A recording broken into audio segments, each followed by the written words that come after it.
Hi guys, welcome to the channel. In today's video, I'm going to show you how you can see your Gmail password if you forgot it. So before getting into this video, you must subscribe to our YouTube channel and click on the bell icon. So the first step you simply need to do is to open any browser. So I'm going to open Chrome and you simply need to log in into your account and click on your profile picture and click on manage your Google account. Here you need to scroll and click on security. Scroll down again and in the bottom you can see password manager. Click on that. Here you need to search for your Gmail. Click on that option.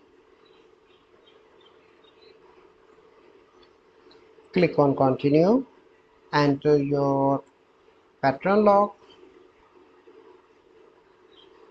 and here you can see your password. So this is a process by which you can see your Gmail password if you forgot it. So I hope you find this video helpful. If you find this video helpful, you must like this video, subscribe to our YouTube channel for future videos. We'll see you in the next video. Thank you. Have a good day.